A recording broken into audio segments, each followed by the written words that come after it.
Halo, selamat malam teman-teman. Hari ini saya membaca buku. Baca buku itulah membaca buku tentang ekonomi pembangunan Islam. Buku ini adalah karangan dari dosen sekaligus penulisnya Doktor Ekonomi Islam, Dr. Haji Muhammad Rizal Akbar MPhil. Buku ini saya baca karena apa? Saya hobi membaca buku. Banyak-banyak buku yang saya baca itu tentang soal buku Islam juga. Pertama saya baca adalah buku ekonomi Islam.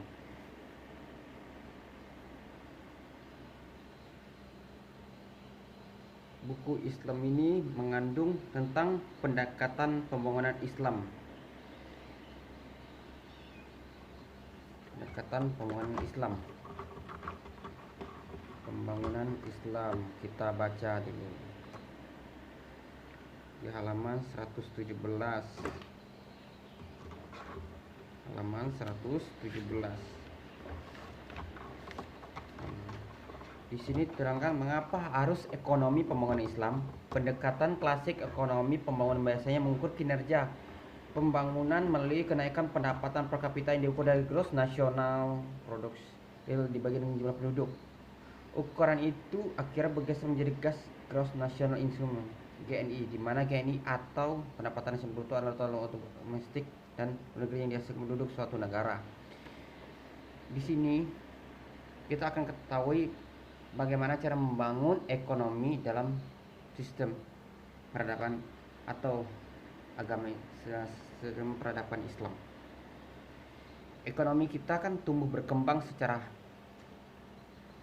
maju dan pesat di Indonesia nih, sangat luas dan berbobot.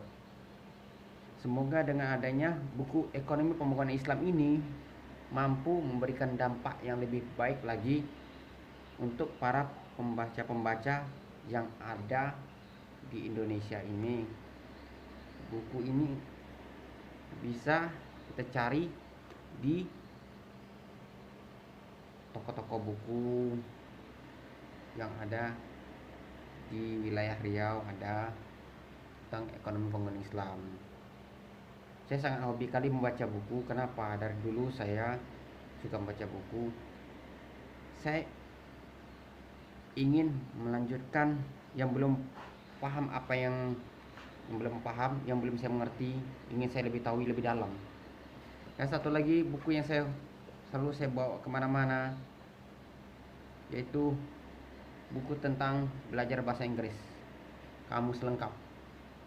Ini selalu saya bawa kemana-mana untuk saya pelajari kemanapun pergi. Selalu saya bawa buku ini, buku kesukaan saya ini yang saya baca terus. Agar apa? Agar saya mengetahui bagaimana cara memahami bahasa Inggris yang benar dan mengetahui ejaan yang benar. Walaupun saya masih terbata-bata belajarnya, tapi setidaknya mampu untuk menambah ilmu saya dan ilmu kita membaca buku. Kenapa? Buku inilah yang tidak pernah mau marah sama kita dan tidak mau marah saat kita bertanya. Dengan adanya buku ini kita akan menambah wawasan kita dengan membaca buku yang lebih baik. Bagaimana caranya, yang ejaan-ejaan banyak di sini. Maka rajinlah kita membaca buku, baik buku tentang Islam, baik buku tentang kimia, fisika dan lain-lainnya, agar menambah wawasan kita lebih berkembang pesat untuk kedepannya selanjutnya. Saya harapkan teman-teman selalu maju dan kompak membaca buku, dan jangan lupa selalu baca buku dan selalu pahami isi-isinya, inti-intinya. Oke, sekian, terima kasih teman-teman semua. Selamat malam dan sampai jumpa.